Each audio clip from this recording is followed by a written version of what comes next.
I'm Frank Vaughn. It's September 14th, 2025, and over the last couple days, I've just been quiet and observing. And nothing could be clearer than the fact that the right and the left are not made the same. Now, I know there's people who think the right-left dichotomy is a false one, but whatever you want to call it, right, left, good, evil, unhinged versus hinged, the net result is the same.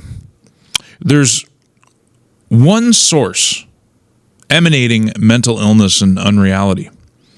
And that leads to discord, that leads to cognitive dissonance, and that leads to violence. And it manifested in the shooting of Charlie Kirk. Now, we know now that the young man, which is what he is, I feel some sympathy for his parents because you put 20 years into your kid and then they can completely go wrong. After a modest couple years exposure to the indoctrination facilities that universities and colleges have become. And that's my guess as to what happened with Tyler Robinson, who we learn was living with a transgender partner, whether they were together or not, I don't know. Transgender into being a furry, into all kinds of degeneration. So the primary layer is, once again, if you're born a boy, I'm sorry, but you're a boy. That's just the way it is. And society shouldn't be telling anybody that you can rewire biology. You can make your choices. You can live as long as you don't harm anybody. But this concept that public school serves as a facilitator to program kids with an ideology of unreality. It's unnatural.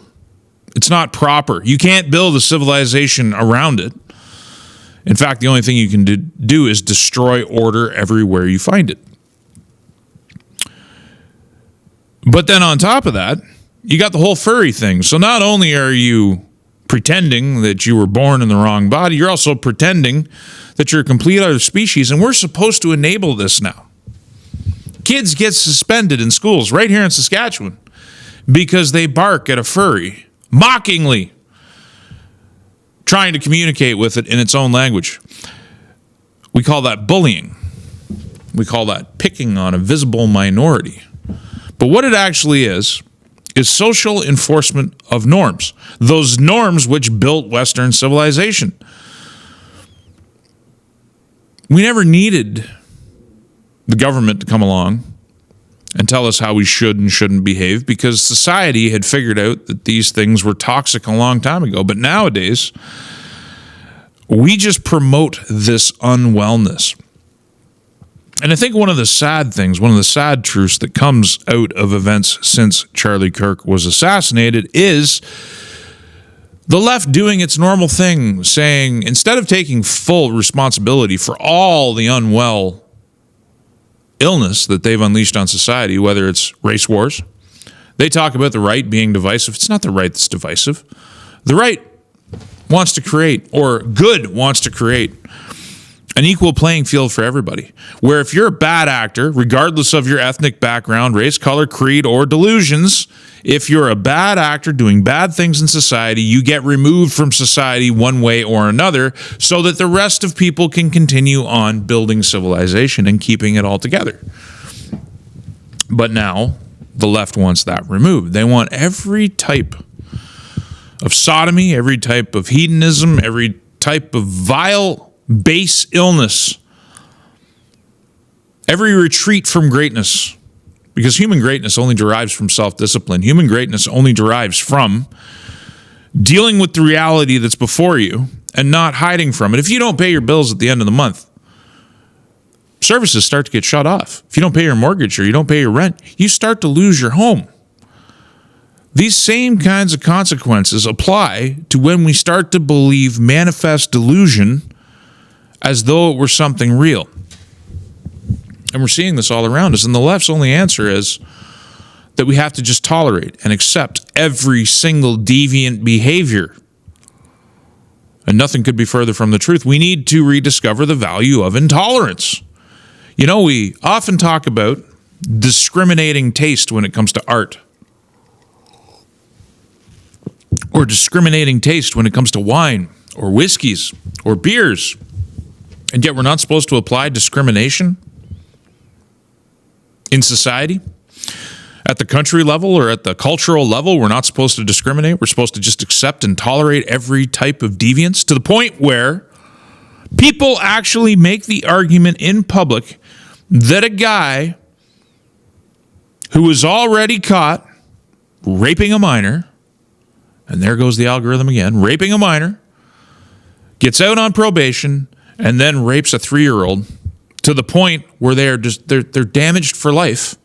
And there's actually people that will make the argument that that person just needs some pamphlets and a little bit of love, needs to be rehabilitated, that jail would be bad, that removing him from society would be unfair to the person, the perpetrator. That's wrong, and I'm not sorry. That person should be strung up through some legal means, or at the very least castrated and removed from society to never be among us again. Because what do they offer? When did we stop asking ourselves what all of these diversity freaks actually bring to the greater good? Because what I see is just a whole pile of hedonistic narcissism being celebrated at the highest levels, getting monuments built to it. These people aren't concerned about what they can give to everybody else. They're concerned about how much they can get. And we're deifying it. We've created a religion, an ideology, which we now insist on teaching in the public schools. To the point where you can have a Tyler Robinson, who's the voices on the left say this guy was a conservative. He was raised in a conservative family. They have all these things, and they ignore a lot of the details.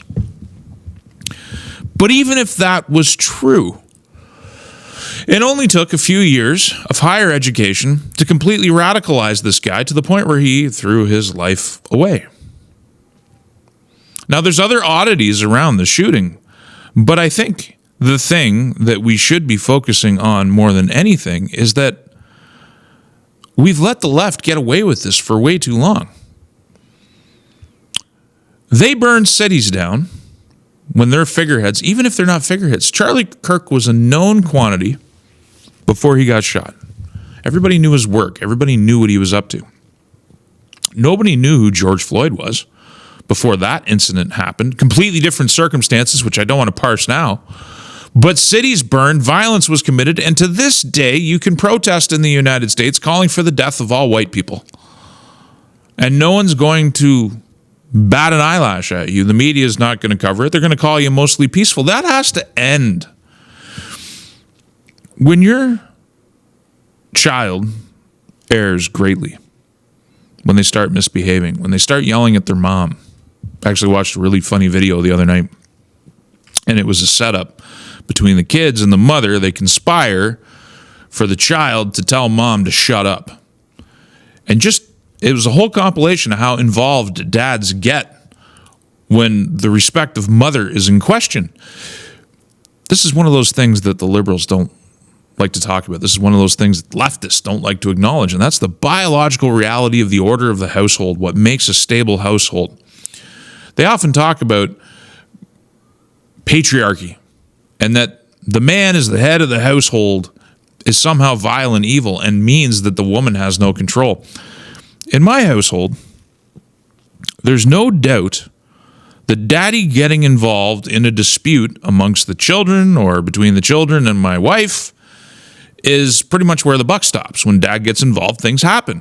I got the dad voice. Frustrates my wife that she doesn't have the dad voice. She doesn't have the power that I do with just a deep rumbling bellow.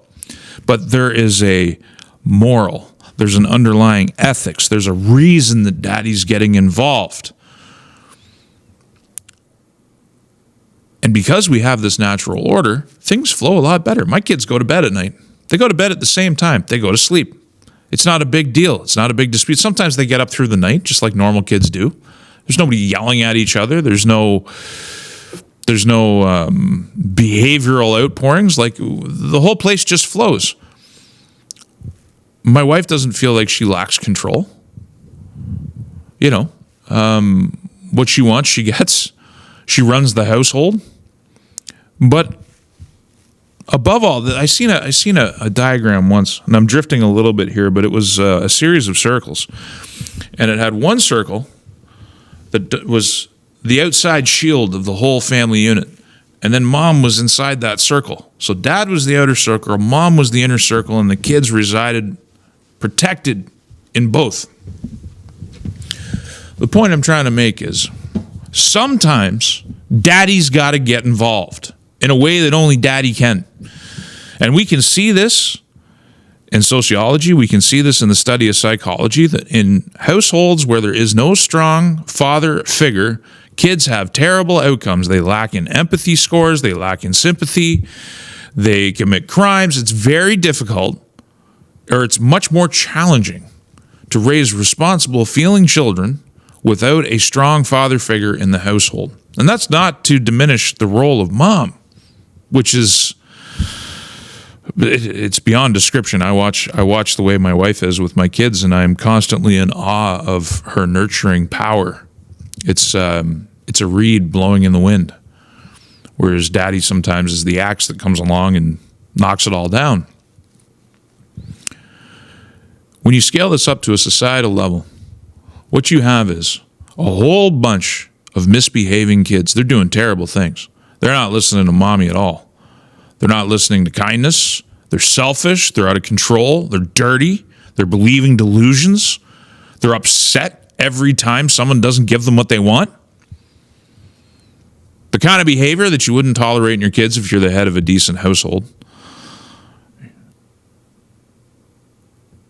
And so I don't want people to come away from the last video I did thinking that I am an advocate for authoritarianism directly. But I think there's a place for it. I think we need daddy. Societies run amok. These people are out of control. They're violent. They're delusional. They're selfish. They're not very good human beings, and it's emanating from the left. As I said, they burn cities down. They assassinate people. They call for violence. I mean, I don't need to review all of the various calls for violence. They're selling T-shirts where it's Charlie Kirk's head with blood pouring out of his neck, and it says, "Debate this."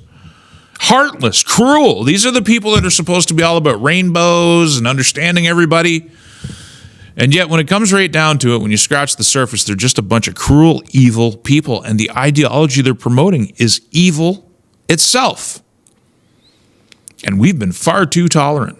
Daddy hasn't come home in a long time.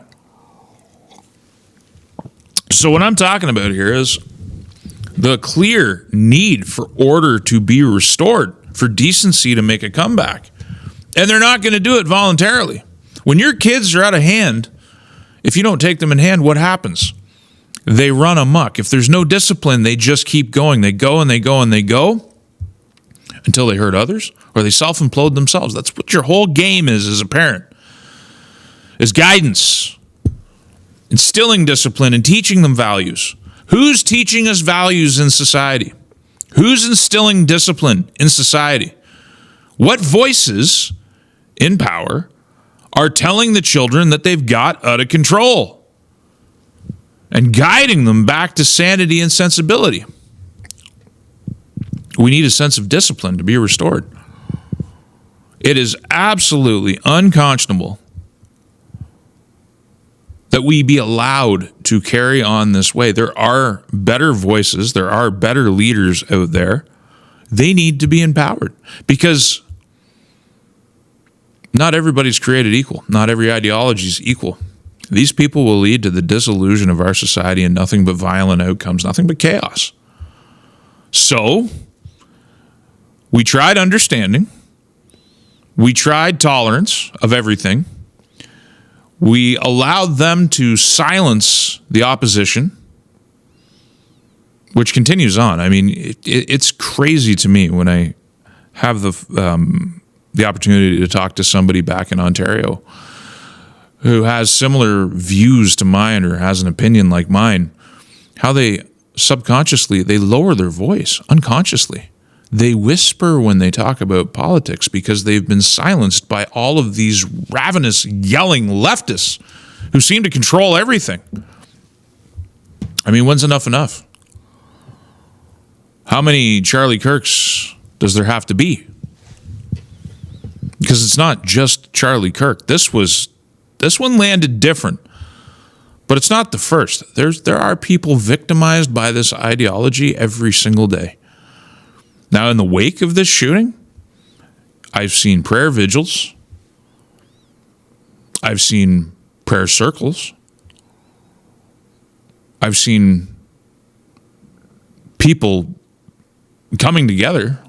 I haven't seen a single city block burn. I haven't seen any counter violence. I haven't seen a call to it. Because whatever you want to call it, good, evil, right, left, whatever label you want to give it, one side's just wrong and one side is better. And it's that better side that we need to start manifesting. And if these people don't want to go along, then it's time for Daddy to restore discipline. And that's not a bad thing. I talked about in my previous video how humans always organize into hierarchies. Well, one of the most basic fundamental hierarchies is the nuclear family. It's indisputable. The nuclear family is the antidote to almost everything. Instead of being slavishly devoted to your urges, your hedonism, your biological functions, concerning yourself entirely with what body part goes in what hole and how perverse you can make it, with the furries and all the other nonsense that's going on out there. Or you can discipline yourself to actually try and pursue something greater, to get together with one person in a blessed union and create a family and raise good children and actually see noble outcome out of it. We need more of that. The nuclear family is a hierarchy. Now, it doesn't mean, as these leftists or third wave or fourth wave feminists, whatever we're on now, who hate traditional wives, who just all they want to see is women running around pretending to be men. It's not what it's about. It's not what it's about. Nothing but a creation of an unending supply of effeminate men and masculine women doesn't do anything for society. The nuclear family unit, with Dad as the head of the household, if you will, really doesn't have a head. It just has top-down discipline. Like, does any man really run his wife? Can I walk out of this office and go to my wife and just tell her what to do indiscriminately? I can't. Any more than she can tell me what to do. Though when she does make sense, I'll do what she says, and when I make sense, she'll do what I say, and it's a partnership. But there's no doubt when it comes to the children that the effect of mom and dad are different. And it scales up to society. There's not enough dad around. The attack on masculinity is at the root of our problems. There's nothing wrong with strong men and feminine women. That's what we got to get back to. That's like the base of the tree, where all this other, whether it's crime, perversion, hedonism, materialism, godless self-indulgence, all of these things emanate from the societal flight from nature and the belief in a higher power, the belief in something beyond yourself that deserves your loyalty, whatever that is for you. Something that you answer to that's in here. The moral compass, the guiding flame that tells you that maybe there's something you want to do, but you should restrain yourself from doing it because it's unnatural, because it would harm others, because it would harm society, because it doesn't serve the greater good. The concept of the greater good. We have created a libertine society where anything goes. The last administration in the United States was one of the most base I've ever seen in my life. It was horrible to watch. The halls of power in the most powerful country on earth right now, still to this day, be tainted with the kinds of materialistic, hedonistic, self-serving claptrap that went on in the White House and in the Congress. That has to stop. There has to be some kind of return to human dignity. And if people aren't going to do it on their own, then they need to be brought to it. Just like the erring child needs to be brought back in line, so too does this society that has tolerated this violent leftist rhetoric all this time. It needs to be pushed back. You need to be loud. I'm not calling for violence. I'm calling for a restoration of order. Otherwise, the whole thing goes away, folks. All of their solutions, if you want to call it that, the mass immigration, the rainbow expansion to the point where we're now looking at including minor attracted persons because they're victims too, hasn't led anywhere good. It's just increased societal tension, has increased violence, has increased mental illness, has turned people into walking embodiments of toxicity. And if we don't solve it, if we don't get authoritative in our approach to solving it, if we don't open Pandora's box and see what's in there, and by that I mean the NGOs, the networks of money and power and influence that have infiltrated all of our academic institutions, all the way down to public school, where you can't even send a kid to grade 2 or grade 3 anymore without them being programmed with some kind of ideology. White guilt is taught right here in Saskatchewan. And it's disgusting. No one is born into this world bearing the burden of the past. Period. And it shouldn't be that way. But we're teaching kids, newly minted, that they owe something to someone because they have more skin pigment than they do. It's rotten. It's wrong.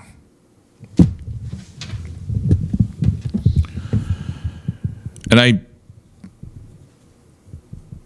the world continues to turn. There's a lot of things that I'm going to talk about probably starting tomorrow.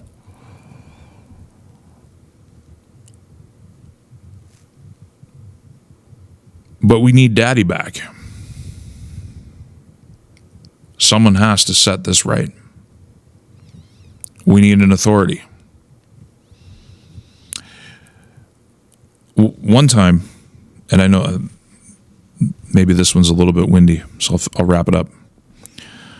I had an interview with Tim Moen, who at the time was the leader of the Libertarian Party of Canada. And he once said to me, well, in that interview, he said one of his regrets was bringing the phrase, you should be able to, he wants a gay couple to defend, I'm paraphrasing, I might have the exact wording wrong, a gay couple to be able to defend their pot plants with guns. And he said he actually regretted popularizing whatever that phrase was. Because if you really want a libertarian society, if you want to actually get to a society that can handle all of that freedom to choose, then self-discipline has to be very strong. And I would argue, without God, without this concept of a higher power, without this concept of a greater good, libertarianism can never work. And we're seeing the fruits of that. Now is not the time for total freedom. It's going to upset some people when I say that. We can't handle it. And maybe we never will be able to handle total freedom. The same as total government control of every facet of your life is doomed to failure. Also, anarchy is doomed to failure as well. We will always end up organizing into some kind of hierarchical society, starting with the family, because it works. Some people are better equipped to lead than others. And for a truly libertarian society to work, everybody has to be their own leader. And they all have to be calling themselves forward towards some kind of greater human manifestation, asking themselves every single day, how can I make decisions today that will further the human condition? focusing on the self, focusing on materialism, focusing on free-for-all. Yeah, we've already got the fruit of that. We already see what happens. It doesn't work. Mental illness running rampant everywhere and people indulging themselves. Drug addicts are victims now. They're not making a choice every single day to inject themselves full of junk. No, they're victims. The person who rapes a 3-year-old, he's a victim of society's circumstances. Charlie Kirk isn't a victim. Tyler Robinson is. Go online. You can read the arguments. They're all wrong. And we need daddy